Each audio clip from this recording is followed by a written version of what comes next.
Hello, good afternoon, and welcome to the Midday News.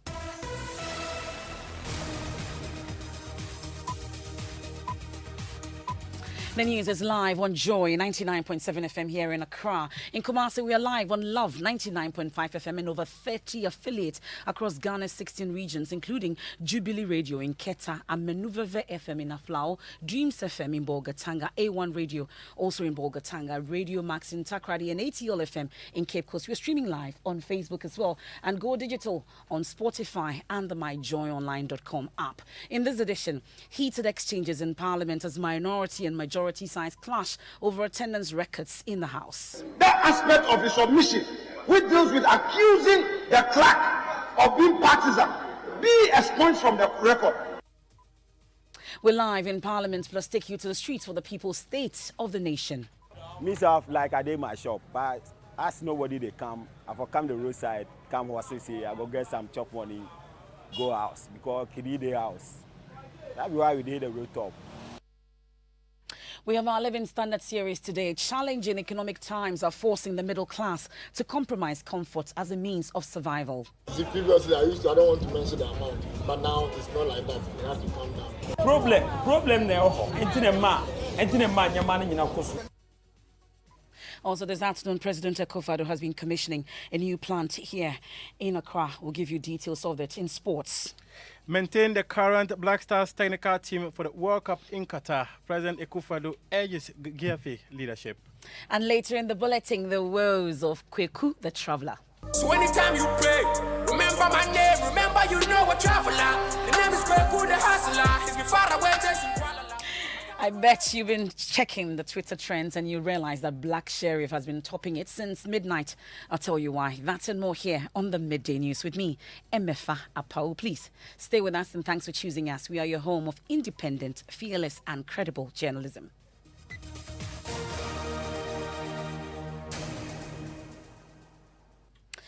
We start off from Parliament, where there's been heated arguments between the majority and minority sides this morning over records of Tuesday's sitting.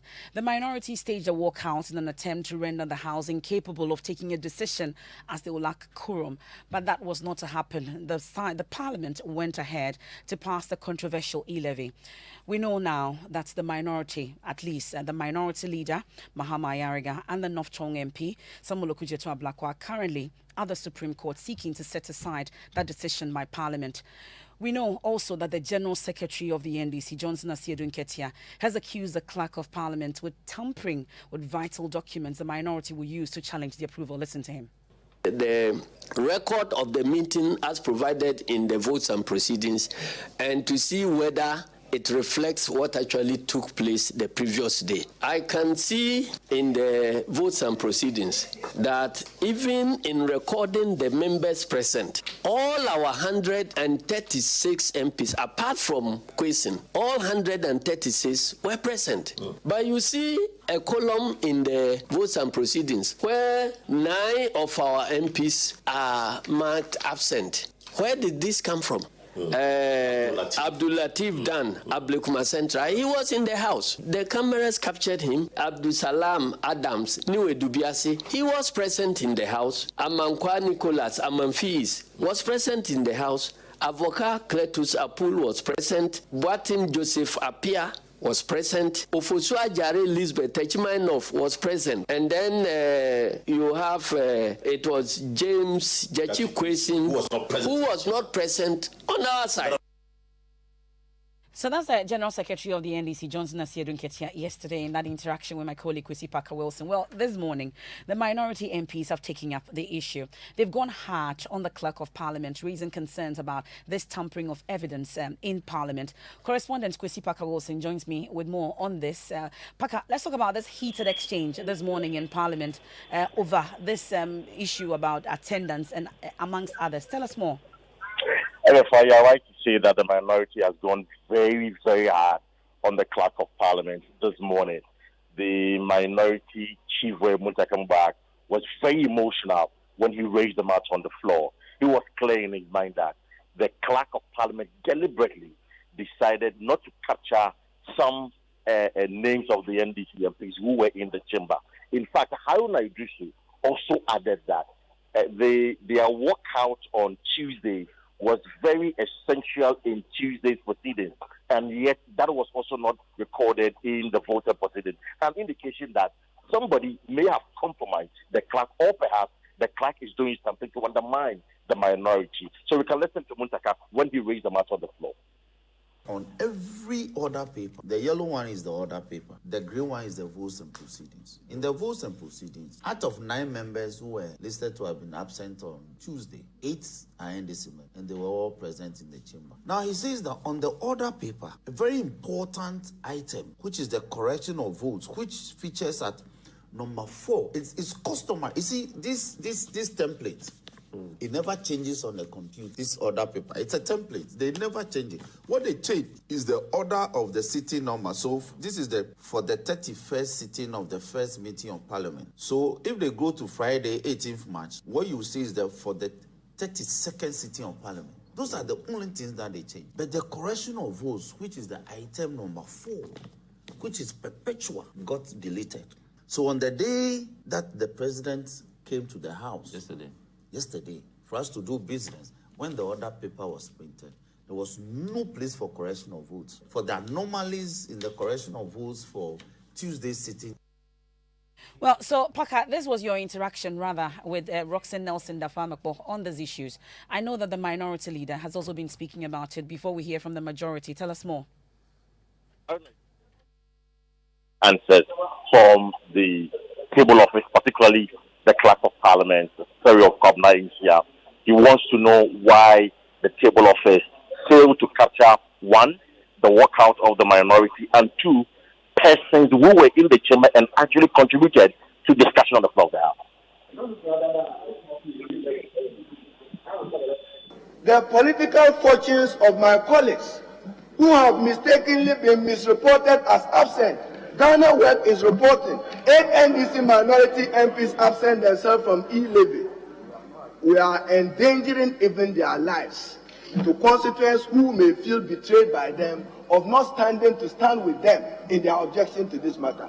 And Mr. Speaker, we want it published in order to repair. And Mr. Speaker, in the world of social media, which has become a toxic source of misinformation, I fear for the lives and political standing of my members who have so been misreported as absent, as if they were in collusion.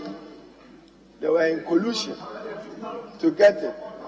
But when you sit here and say votes and proceedings is evidential and is reported daily, be reminded. And when you are struggling, we will demand on other matters. You be reminded of the domesticated position of the Supreme Court in accepting the persuasive ruling in Pepper and Hart. We are guided that parliamentary debate remains a guide to interpretation. I thank you, Mr. Speaker. Well, Paka, so the minority leader raised this issue on the floor. Did we have the clerk or the speaker, for instance, attempting to correct these anomalies? Emefa, you know, the clerk does not have a voice in the chamber per the standing orders. And so, in spite of the accusation and allegations against him, he cannot defend himself. However, the deputy majority leader, Alexander Fenyo-Martin, defended him and made the point that since the clerk does not have the voice, the minority leadership should channel their grievances to wherever they have to. But I must say that the speaker has ruled that all the errors be rectified because he personally saw some of the MPs who had been marked absent, and that was unfortunate, and proceeded to apologize to the NDC MPs who were marked absent and for which their constituents and other individuals have been attacking them for being absent. The minutes of the proceedings of Parliament called votes and proceedings shall be a record of the attendance of members at sitting and all decisions of Parliament, and shall be kept by the clerk. The votes and proceedings shall be printed and shall be the journals of the House. So when you are interpreting attendance to the House, the authentic record referred to is the votes and proceedings as corrected and captured in the House.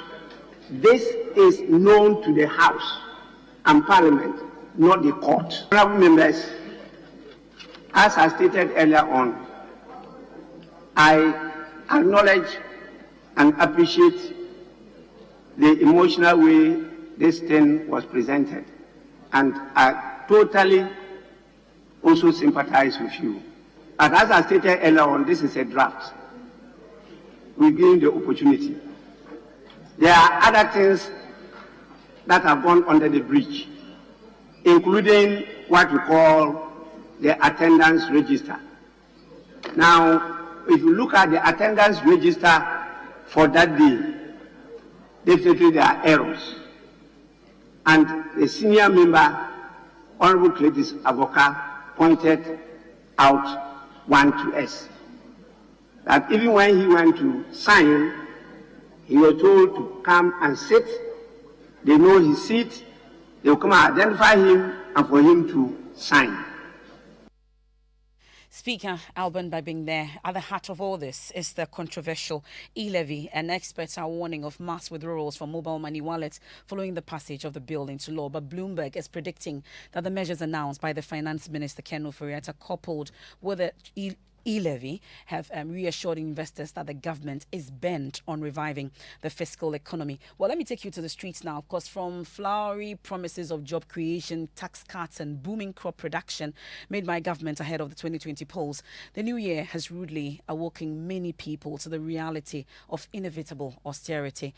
Whether by virtue of external factors like COVID-19 and the Russia-Ukraine crisis, or plain mismanagement of the economy, the average Ghanaian is carrying the cross. From Parliament, where President Akufo-Addo delivered the State of the Nation address, my colleague Manuel Kranting was at the Abosokai listening to the People's State of the Nation.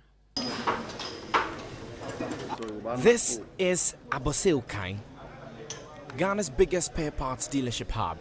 It's Monday afternoon, but the streets are virtually empty, not crawling with vehicles as they normally did in the past. To make sales, Eric has left his shop some 200 meters away to court clients by the roadside. Charlie, myself, like I did my shop, but as nobody they come, I for come the roadside, come was say I go get some chop money, go house because kid the house. That's why we did the road top. Like by now you no go see me for you. Like I did my shop, customers go call me. As he explains, the depreciating city coupled with high import duties is shooting their prices through the roof. What are the results? Eric explains. I go, then the burger go talk say no, duty go high, things go high for there. So what's like they take surprise give us 300, no. You go there and you go talk say no, the price change, 350. When you are lucky at 350, when somebody go feel also surprise give you 400. So if the person come, maybe you doing budget say this thing, I they buy am 300 or 400, but you go come, you go tell them say 500. You go, you no go come again. And that is Eric's State of the Nation. Well, a planned further 15% increase in transportation fare has been suspended by the Ghana Private Roads Transport Union. Speaking shortly after a meeting involving players in the commercial transportation industry, Public Relations Officer of the GPRTU, Basi Moro, said they were informed in the course of the meeting from a reliable source there will be a reduction in the prices of fuel on Friday. So he says the percentage of the reduction in fuel will determine the percentage of GPRTU's increase in fares. I'll bring you more subsequently. Now, let's turn our attention to our Tech Thursday for today. And the lecturer at the Computer Engineering Department of the Kwame Nkrumah University of Science and Technology, Professor Emmanuel Akowia, is calling for a study to trace the financial data of the citizenry to make taxation effective. His call comes on the back of the government's effort to shore up tax revenues. Love FM's Kwesi Debra speaks with Professor Akowia for Tech Thursday. Professor Akowia believes the intervention can be exploited to solve most of the country's challenges with tax traceability. Even if the person does not want to pay tax and you give the person cash. So I'll give you an example. Mr. A is a mechanic. He's worked on your car. The job is 5,000. And he says he wants cash. So nobody will be there. You withdraw the money and give it to him. Now, withdrawing the money, a certain transaction has been recorded in your name. Then, as you've taken the cash, you are going to give it to him, right? So you give him the cash. He takes the cash. He can decide that he doesn't want anybody to see. So he will not put it in any digital channel. So he spends 1,000 cedis to buy something else. The recipient of that money will either put it in a Momo account, or he would also receive it and want to buy something. So all these transactions will now have traces to individuals.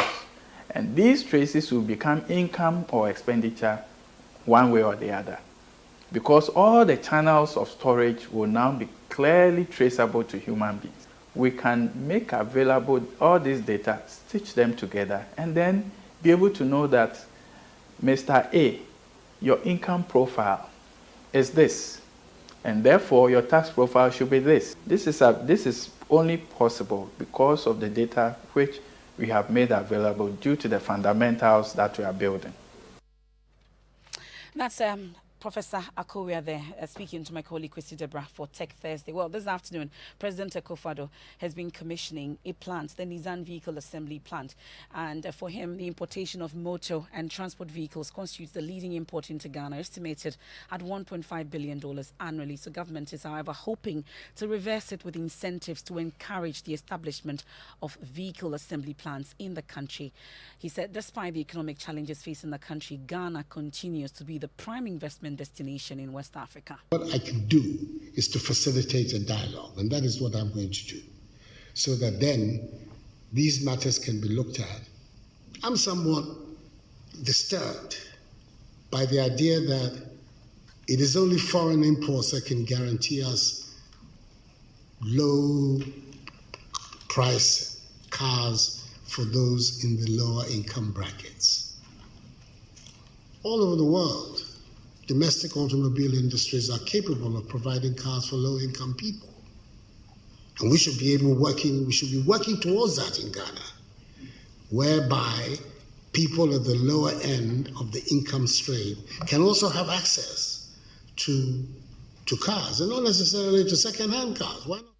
I'll take you live to that ceremony shortly when our Presidential Affairs correspondent Elton John Brobe joins us. But since government passed the Automobile Development Authority, 6 vehicle leading brands, including Toyota, VW, Suzuki, Nissan, have set up plans to assemble vehicles for the African market. Trade Minister Alan Shermanting is hopeful the plant will create the needed jobs. The case for developing an auto industry in our country has never been in doubt. We all know that the automotive industry is one of the most important industries globally. And it is not a matter of chance or coincidence that the most powerful economies of the world also happen to be the leading countries that manufacture vehicles and automotive parts.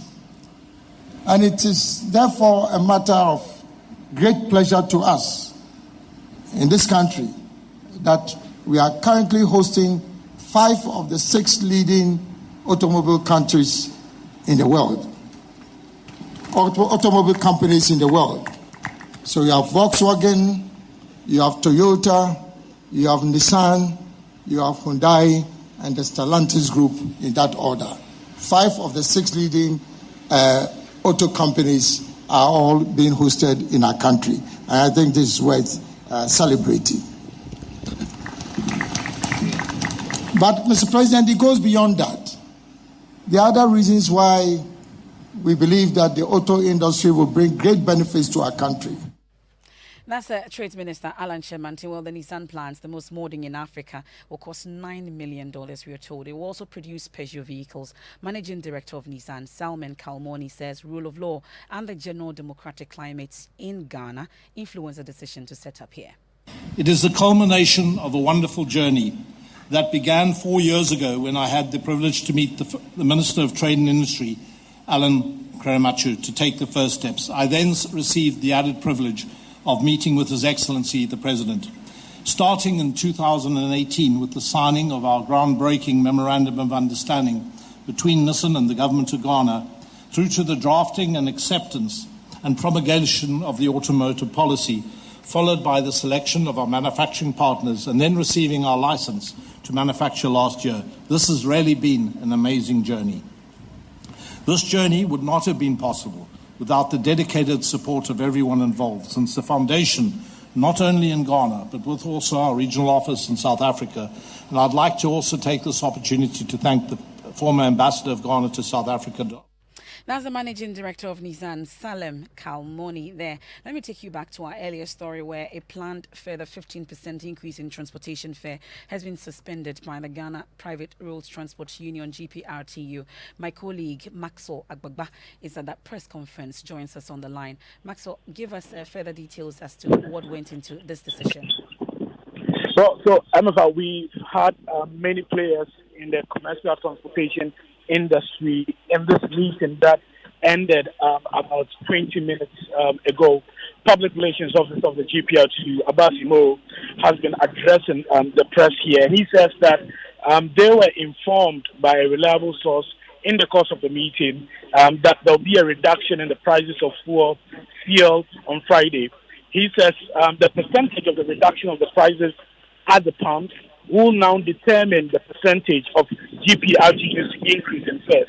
He was emphatic that they are definitely going to increase the prices of fuel, but he says that the reduction at the pumps would now inform the percentage increase by which it will be done.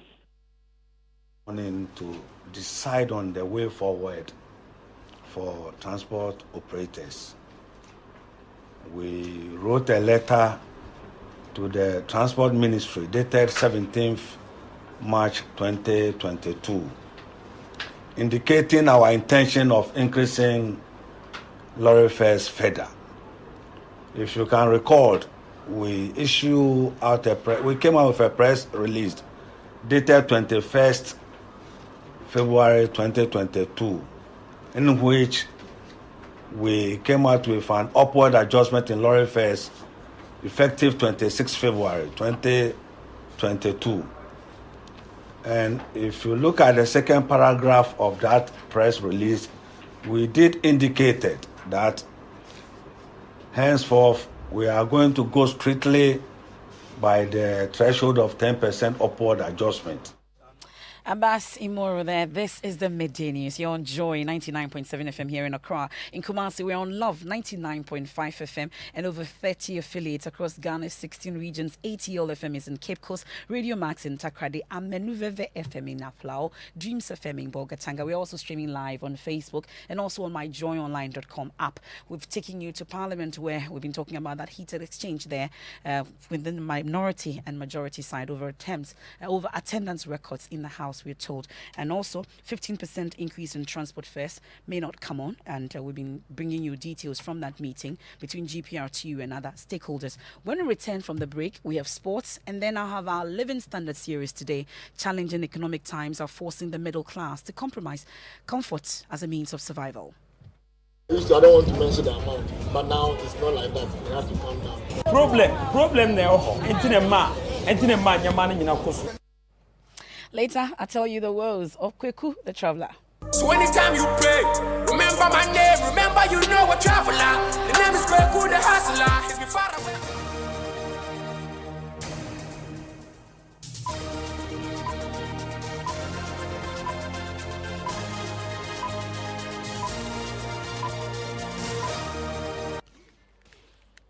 Charlie, you know say DSTV they do something give you anytime you upgrade your DSTV package. From DSTV family to compact, DSTV go carry you go compact plus straight. It means say more series, more movies, more fun. Wow! Bro, so upgrading from compact to compact plus they mean say you will get a step up straight to premium. That be front row seat for your favorite football teams live. Bro, make you sign me up.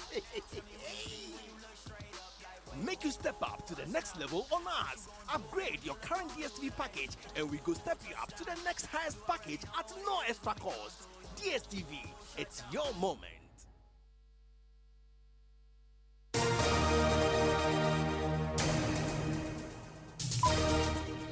Many thanks for choosing us. Guess who's back from Abuja with love? Abuja Niga is back. And let's hear from the president of the country, Nana Akufo-Addo. He received the Black Stars on Wednesday when they paid him a visit at the Jubilee House, and he's urged the president of the Ghana Football Association and his technical team to keep the Akufo-Addo-led technical team to the World Cup. What we want to see, what we have seen in these two matches, is the oneness, the cooperation, the solidarity, right from the management through the technical team, through the team, of people working together for a common goal. And that is what we want to continue. I'm hoping that the technical team that has been put together for these two matches will at least take us through the World Cup itself. I told the coach, the head coach, that he ought to be careful when he came to Ghana. He might likely be kidnapped here. And will make it difficult for him to go back to Germany and to Dortmund. We want him here. But I would, Mr. Okreku, whatever you can do to make sure that the team stays together, at least until Qatar. Then afterwards we can take the long-term decision. Quite a difficult task given to the Ghana FA because of verbal promises that were made to Chris Hughton. Will the FA maintain the technical team as it is? It's a big question. The World Cup draw happens tomorrow, and there was a simulation that was done by FIFA yesterday, and Ghana was in the group of Argentina, South Korea, as well as Switzerland. Argentina. This was just a simulation. But I mean, we beat Nigeria. We can beat any team. We'll top that group. Okay. Now, time now for our Living Standard series. The economic situation is hitting hard on the middle class too. Some have had to forgo some comforts to survive. Among them is Ben Ofosu Berima, an exporter. He has reduced housekeeping money and his mother's chop money to survive. See, previously I don't want to mention the amount, but now it's not like that. It has to come down. Ben Ofosuberima is self-employed. He identifies himself as belonging to the middle class. He has successfully steered his import and export business for over 20 years. But lately, his business is struggling. Life is not all that easy. It's a couple with this economic situation. I have a family. I'm a family man. So you can imagine. He imports rice from Asia, but the depreciation of the cedi has substantially affected the business. His exporting business is also facing challenges. He spends so much in South Africa clearing yams he sends there. You see, the dollar rate is also affecting us a lot. Last year, for instance, I did some export to South Africa. Now, the rate for 1,000 rand is 510 Ghana cedis. Ben has come to the VIP parcel station to send some items to his relatives. As the breadwinner, his extended family depend on him. Recently, the challenging economy has forced him to cut down the amount he usually sends his mother. See, previously I don't want to mention the amount, but now it's not like that. It has to. Mamiesi Nyameche Thompson with Living Standards. Well, let's travel with Kweku now. More like a rolling stone, cause I have no stopping. Can nobody stop a man? Well, that's the song, Kweku the Traveler, released by musician Black Sheriff. I'm sure you know him, Kweku from Pondi Asemeba. It was released at midnight this time, and it's a song he performed top open the 3 music awards, where he swept 4 awards. It tells the story of a traveler who has come to accept he has to make a lot of sacrifices in order to succeed. When it's on, then it's on. I can't stop till it's done. See, goddamn, I'm a see me on the road. Talking to you, boys.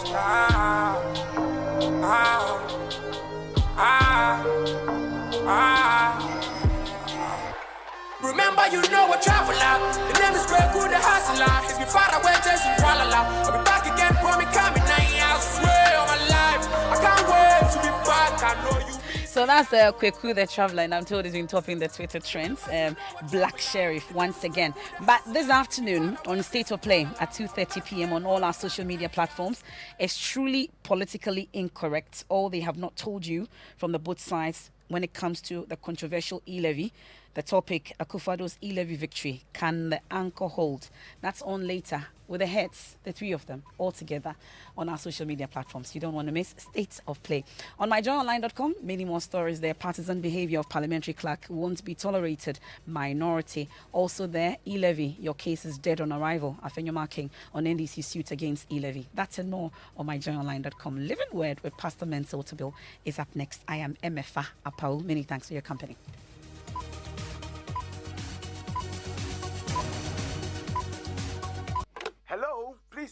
speaking to Miss Joanna Kuma? Yes, please. My name is Philip and I'm calling from MTN. Someone has just sent you money and we will need you to enter your PIN number so that we can put the money in your account. Hey, Dada, MTN will never ask you for your PIN. Never reveal your PIN to anyone under any circumstances. And if you are not sure, always check the number. MTN will only call you with a dedicated number 0244 300,000. Stay safe, stay vigilant. We are good together everywhere you go. In partnership with National Theatre